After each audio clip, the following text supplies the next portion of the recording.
My name is Paul Desmarais III. I'm the chairman and CEO of Sagard, and I have the pleasure and privilege of having the opportunity to conduct this session with Stephen Schwarzman. Stephen Schwarzman is the chairman, CEO, and co-founder of Blackstone, one of the world's leading investment firms with over $584 billion of assets under management. Stephen Schwarzman is also a man of impact, having impact in politics, philanthropy, and obviously the world of investment. I'm hoping that we can tease some of that impact out in this interview. Finally, he's also the author of a book, What It Takes, Lessons in the Pursuit of Excellence. It is a book that I read and really enjoyed and thought that maybe we could start our conversation there and basically ask you, what drove you to write this book? And why did you choose to write this book at this point in your career when you're still young and you seem to have still so much ahead of you in terms of things to accomplish? Well, it just seems that I'm young, Paul. I think I am, but the numbers say perhaps not as much. I basically was teed up about 12 years ago by Hank Paulson, who said I should keep some notes. Hank had just finished being Secretary of the Treasury in the United States through the global financial crisis, where he and I talked a bunch about different alternatives of what could be done and was done, which was great. Helped save the world economically. And he said, you should really keep some notes because someday you'll want to write something. And I told him, I don't want to write anything. I'm just totally happy. He said, listen, you should do that. So I did. And then I got to the point where I thought it might be really useful for other people to learn at my expense, if you will.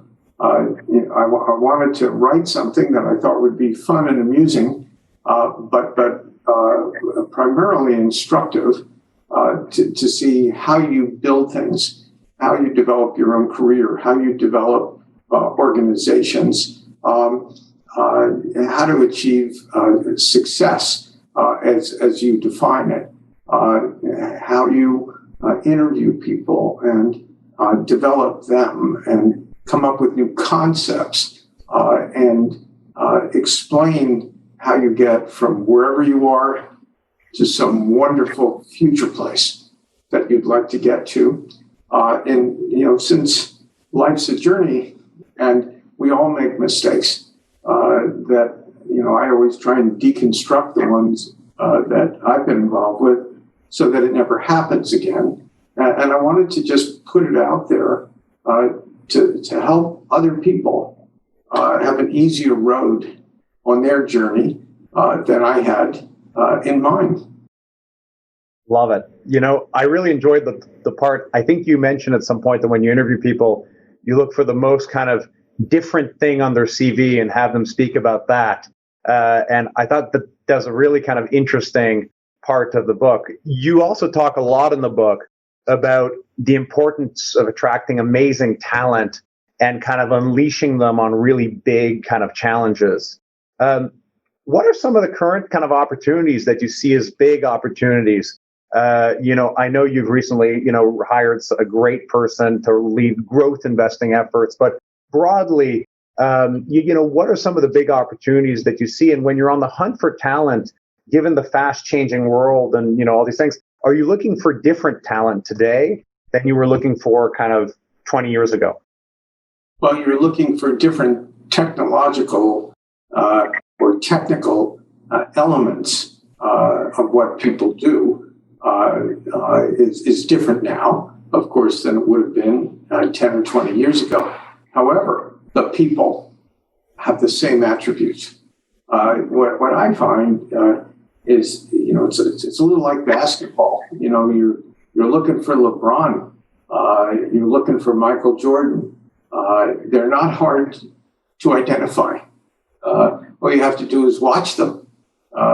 In that case, play basketball, and you realize they're very unique. They're wonderful talents. In our case, I have an additional demand. They actually have to be nice people because we're playing real team of ball.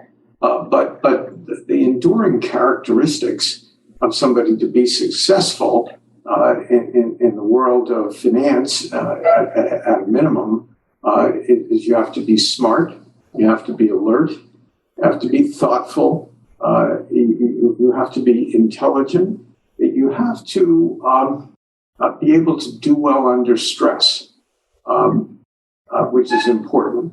You have to be curious. You have to enjoy the concept of lifetime learning. You can't be arrogant because none of us is always right. You have to be a good questioner. And you also have to know what to do when you don't know the answer. Are you the kind of person who makes it up hoping the other person's a dummy and they won't realize that you don't really have the answer? And, how you deal with that kind of situation, which really is, all you have to do is say, look, I'm really not very familiar with that. And that either ends the conversation or prompts a new one. And you have to have balance.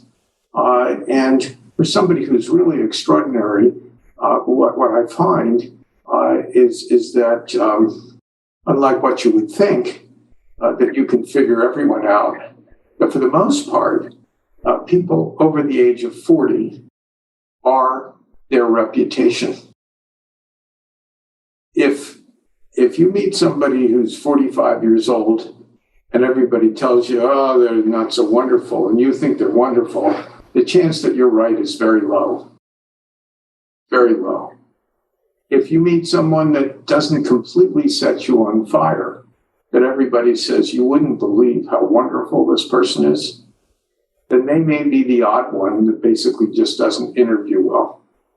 But if everyone says, everybody they work with, the people they touched outside of their own business, who says this is an extraordinary person, then they will end up as extraordinary.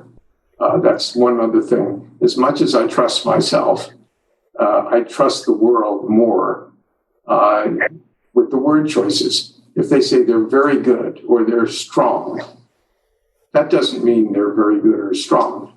It means they're just not great. And other people choose different words in different cultures. But when somebody says this is extraordinary, or if you read applications, if you're involved with anything where the professor says, this is one of the best students I have ever taught, odds that they are almost 100%. Yeah. And so you're looking for outside validation, but as well as your own assessment of the kind of attributes that I just laid out. That is fascinating. That is fascinating. And how you align on that as a team? Do you make the decisions as to who's going to come and join the group? Generally as do you have a veto on that, or is there kind of a culture in your team where, like, what you have just mentioned in terms of the attributes around a person have been so ingrained in your organization that by the time people kind of come to you, it's more of a kind of rubber stamping exercise? Well, it's more fun that's the way it works now, that latter way. At the beginning, there was just me. And so I had to do all that. And then as an organization grows, you do less of the first interview. Now, to get hired at Blackstone is really hard. And just to give you an idea of the entry level, last year we had 88 positions, and we had 21,000 people who applied. I don't know what that percentage is, but it's way below 1%. I don't make those decisions at this point. For anybody who's brought in as a partner of the firm, they usually meet at least 17 people. And those 17 have all developed in our system. So we're very clear, as you can tell from my talking, about what our core values are. Yes. And the people who are there represent those core values. They can articulate them, maybe not as quickly as I can, but as accurately. Yeah. And so by the time I get to somebody who I know now, they're really excellent. Occasionally, the group has two candidates, and I'll say, Steve, which one do you think we should go with?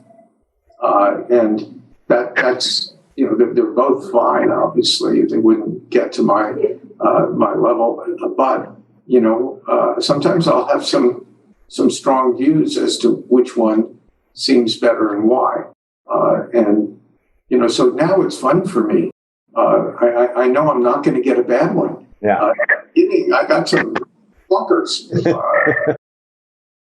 That is fascinating. We've covered the talent side. How about, in terms of the opportunities that you want to unleash these people towards? What is something that you're really excited about right now? What is a new product that you've launched or have been thinking about? What are kind of macro investment themes that get you excited? Well, we have some very interesting things. For example, we went in quite large about 3 years ago in life sciences. Now that looks almost like you saw the future. The only thing I saw was myself getting older, and maybe we should invent some things. So as it works out, we specialize in testing of new molecules, stage 3 testing. And our company is right 94% of the time. That's pretty amazing in the scale of most pharmaceutical molecules. And we're taking that business and developing in a really big way. We've gone into the growth equity business, and that's also very exciting. Things that involve technology, which are disrupting the world. So sometimes you're disrupted. By the way, that's not much fun. Sometimes you're the disruptor. That's much more fun. Yes. Sometimes you're invested in a company or running it, and in some areas you're being disrupted, and other areas you're the disruptor. And so playing that trend doesn't have to be done just with that one company that seems to be affected. The trend allows you to play something in all kinds of different ways. So for example, when you look at the trend for online shopping, there are a lot of things that you learn. One of which 9 years ago, as when we made this decision, we said, okay, how do we play this? And we said, okay, we're the largest owner of real estate in the world, among other things we do at Blackstone. Let's just buy warehouses, because all the online people need warehousing space. And if that's going to grow dramatically, then we can take advantage of it along the chain. And as it works out now, we bought 1 billion square feet of warehouses. So you actually don't need to know whether that's big or little. 1 billion of something is really so we're now the biggest owner of warehouses in the world. Yeah. And what's happened? Urban offices have collapsed in value. Malls have collapsed in value. And what's happened to warehouses? They've got rents going up 5%, 6%, 7% a year. Literally everybody's paying. So you don't have some other problems in other classes of real estate. And so you take any really profound trend and you figure out ways to play it. I mean, we bought cell towers because the increase in the use of the internet creates more data, and that data's got to be handled it ends up with more use of communications, and I can go over a whole bunch of different areas, once you identify a trend, you just figure out all the different ways you can play it, and then you also have to have the discipline to know when the price is like, really, what are we thinking about? Yeah. Like everything doesn't grow to the sky like Tesla does, maybe one out of whatever can make it like that. But you have to have some discipline, and we find there are a lot of ways to basically articulate that understanding. That's fascinating, and probably lots of synergies with your other products, and that your growth fund investing in growth companies probably can use your warehouse space, and lots of synergies across the ecosystem, which must be incredibly powerful as a platform. Right, we can take a company in India that's using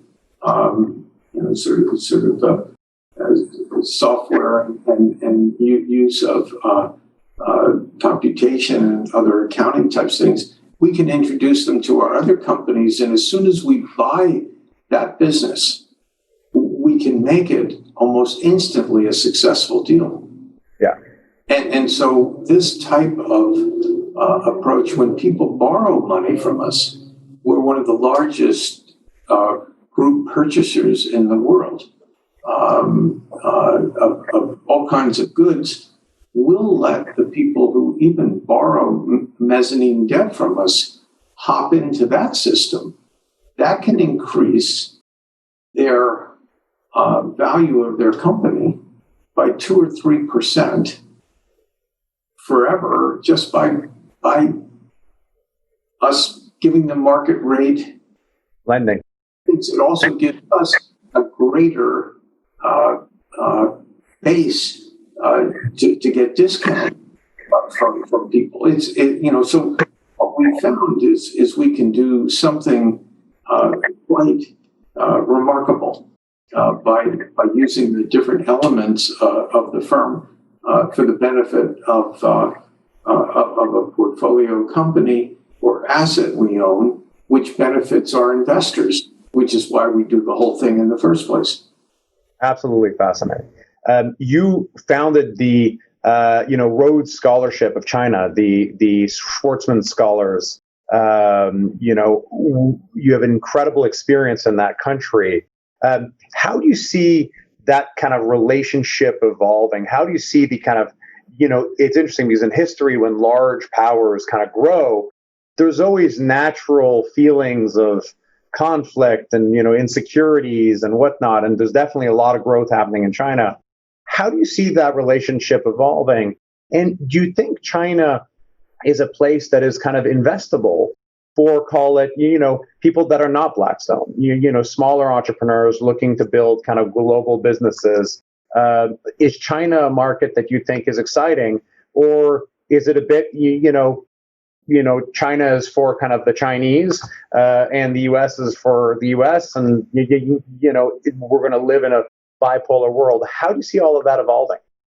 Well, we're going to live in more of a bipolar world than we thought we were 5 to 10 years ago. And that doesn't mean it will be completely bipolar. And there are a lot of points of overlap where you can do things. I think the relationship between China and the U.S., or you can throw in Canada too. You've had your own complexities for sure between Canada and China. Those relationships have changed. I think they're being defined more as competitors. You don't have to be an enemy of a competitor. We all have competitors in our commercial life. Maybe you don't quite like them as much as you like the people that you go home to, but you all manage to coexist in whatever the ecosphere is, that ecosystem that you're in. And I think the U.S. and China in particular are going through a readjustment period. There are changes of assumptions.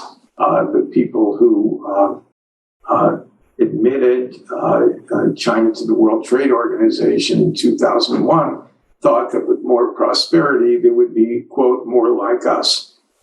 Actually, they're more like them. You know, as one of them said during a trade discussion, he said, if we really wanted to be like you, we would be you.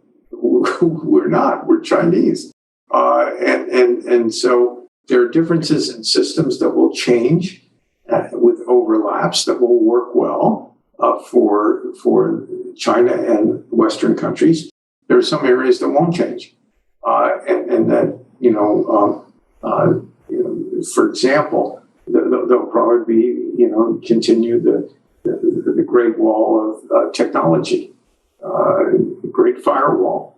And the West is adjusting to that by setting up more of their own firewall on technology. That was something initiated by China. Why? They're trying to control their population, because one of the things they always worry about is political instability. And China is only around 5,500 years old. They've had a huge number of empires collapse. They call them dynasties. And within every dynasty, there are always a number of different, sort of subgroups organizationally. They are historically very sensitive and analyze all this, and they realize you have to protect the sanctity of a dynasty so it doesn't fall from within, because it often falls from within as well as falling from without.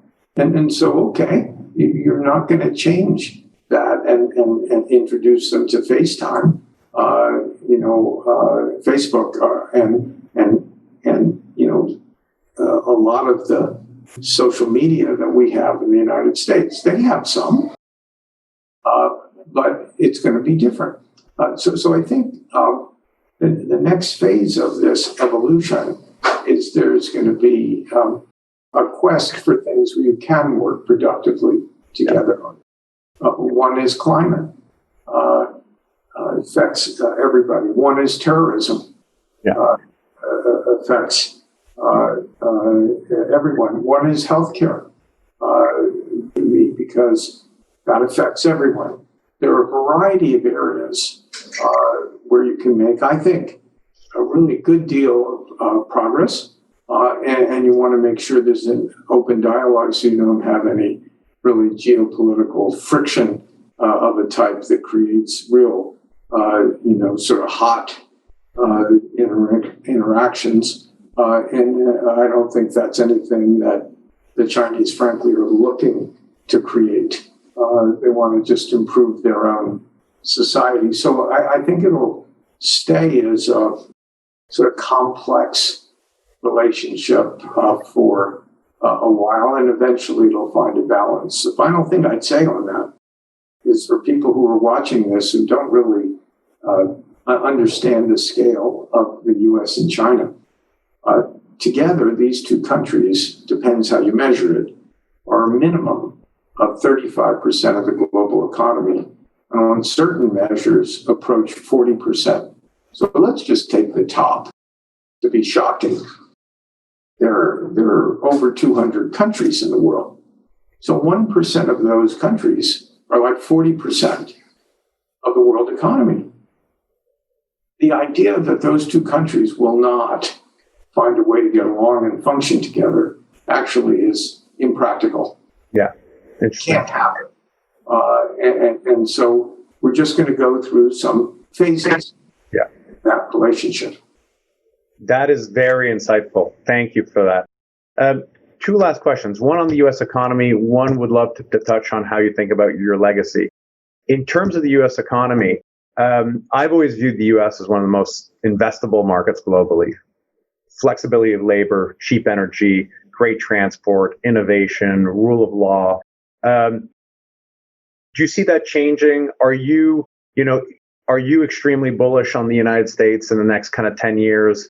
How do you think about the prospects of the U.S. For the next decade? Yeah, I think all those things you discussed, Paul, are still in place. I think we've gone through like a bad patch. Ironically, not economically. Before the pandemic, we had record low unemployment. The economy was growing, I guess, in the lower 3% area. Really, it was sort of like golden. And the pandemic and its consequences, of course, have thrown us backwards a bunch, like they have in almost every country in the world, certainly in the developed world. I think the biggest risk to the U.S.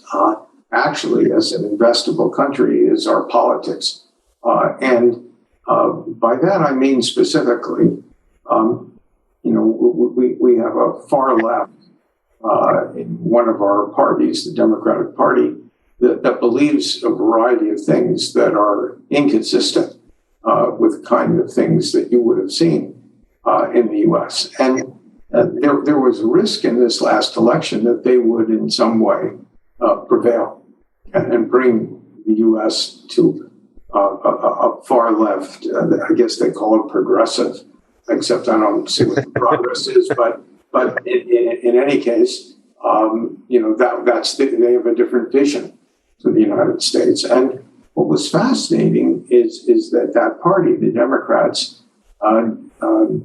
nominated somebody, Joe Biden, who's a lovely man, who's really much more of a classic liberal Democrat, by the standards of his far left of his party, he'd be a centrist. And he's experienced, he wants to do good things. The people he's put in his cabinet fit the bill of that mainstream Democratic Party.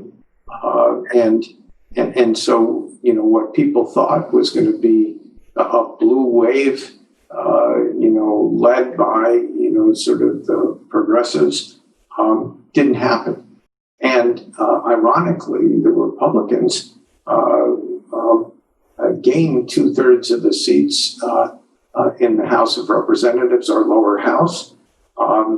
Shocked everyone. Everybody thought they would go backwards. Instead, they reduced the number of seats, between themselves and the majority Democrats to, sort of like 5, I think.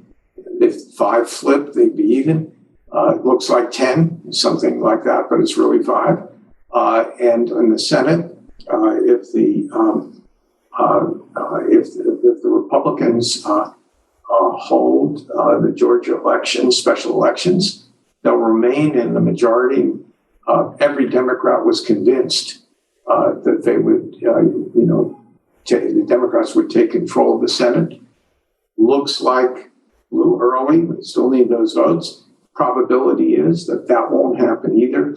In 2/3, 37 of our states, the Republicans gained in the legislatures.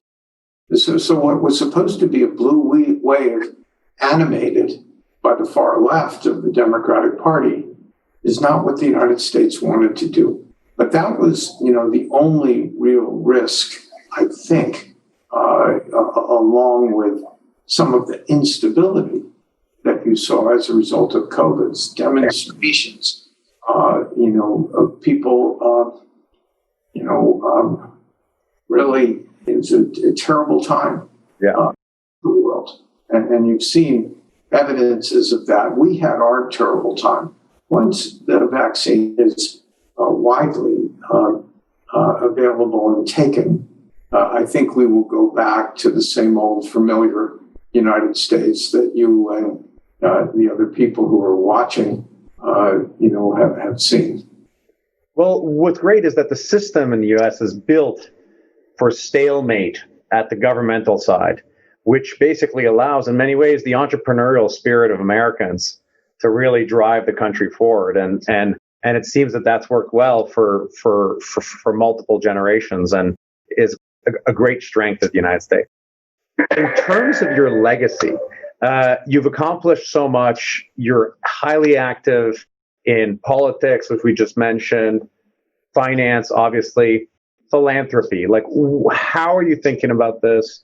A lot of people have signed these giving pledges. How are you approaching philanthropy, and how are you hoping to leave a lasting impact on the world? Well, geez, that's a lot. That's the kind of thing an adult can respond into. I don't view myself as an old person who's worrying about their legacy. I do a lot of different things.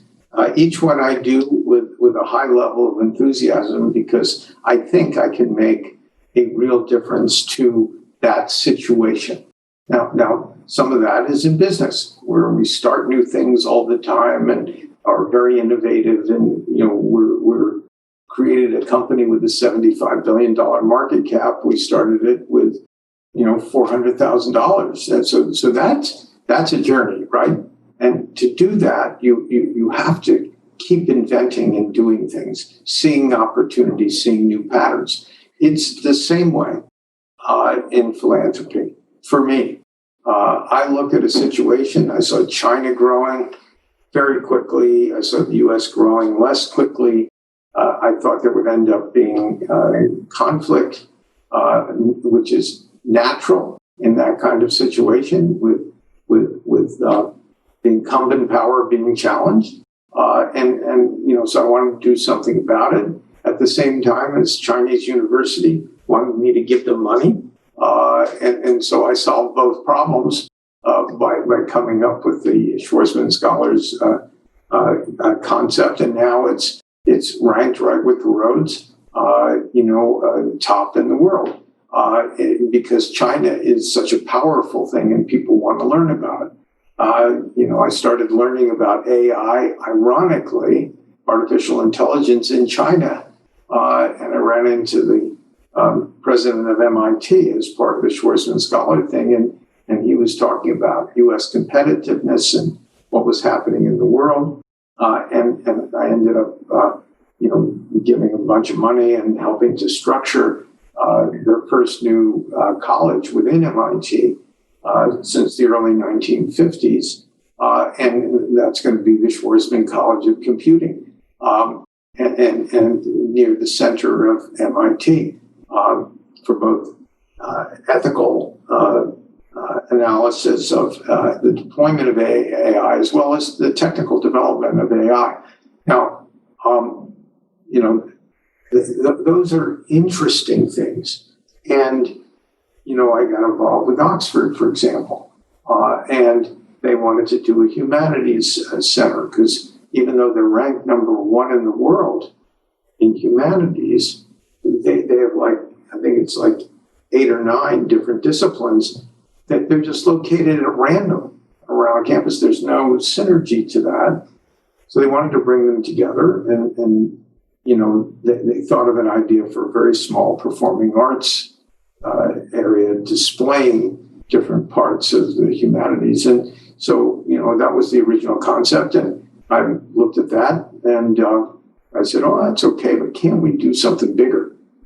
And so now we have a major performing arts center. And we added, because they have the number one philosophy department in the world, we added the ethics of AI from the perspective, of humanity and philosophy, and we're bringing all the other parts of Oxford to bear on this. So that is going to make a very interesting contribution to knowledge in an area, one that's quite modern with AI, but more traditional, where money is normally flowing in universities now to science. And so this will be a rebirth of the humanities, I think. Not that when you're number one, you need a lot of rebirthing. But interesting things will come from that. I did a big program at Yale to start a student center and a cultural center. And I did that because I went there. I went there, talk about, sort of middle class upbringing. I didn't know one person who was a student at Yale. There were 4,000 graduate students. I think it was close to 4,500 undergraduates, and faculty and administrators were another few thousand. I didn't know a person. It was very lonely for me. And, my first year was like crushingly lonely. And we went to this big building to eat breakfast, lunch, and dinner. I didn't know a person to sit with. It was really hard. I'm basically not shy, but it was really hard.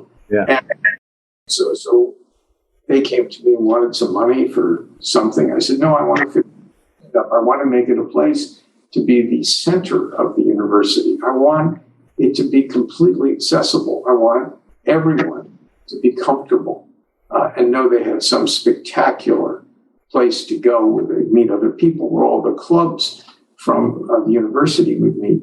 And so that's going to open in February 15th. Fantastic. And each one of these projects I look at and say, what problem am I solving? And can I do it uniquely, either, conceptually addressing a problem where I can make a really big difference. And financially I'm able to do that, but it's the design of these things. And so each one is sort of like, it's like a new company.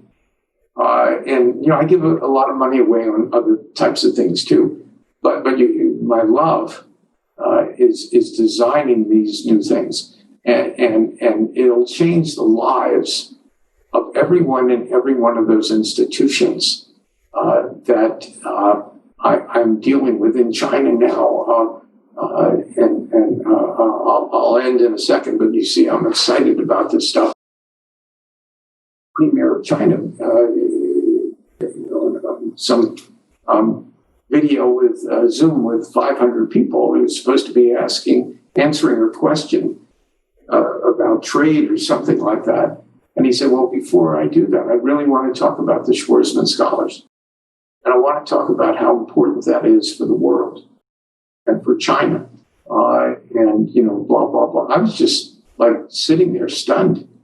And so we're having an impact in different ways. And so when you say, what's your legacy? I don't know. I don't much care. All I care about is doing good things. And politics, if I can help make something better, that's what I care about. I must say, I love what you've described in terms of your giving, in terms of, not only just giving a check, but thinking about what the problem and coming up with an entrepreneurial solution that is not just financial, but also structural to the problem that you're trying to solve. And so, look, with that, I think, thank you so much for your time. This was fantastic. Really, really, really enjoyed your answers. And, I myself have learned a ton. And I hope that everybody listening will also feel the same way. So thank you so much. And apologies for going over a little bit, but I think, your answers were incredibly insightful, and I think everybody's going to really enjoy it. Is it really snowing up there?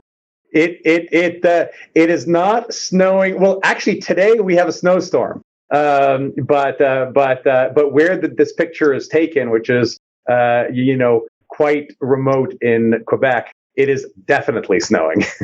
Wow. Well, it's great to spend time with you and my other friends in Canada. I always love coming up and seeing people. I have lots of friends in Canada, and so have a good day. Thank you. Thank you. And thank you again for your time and your insights.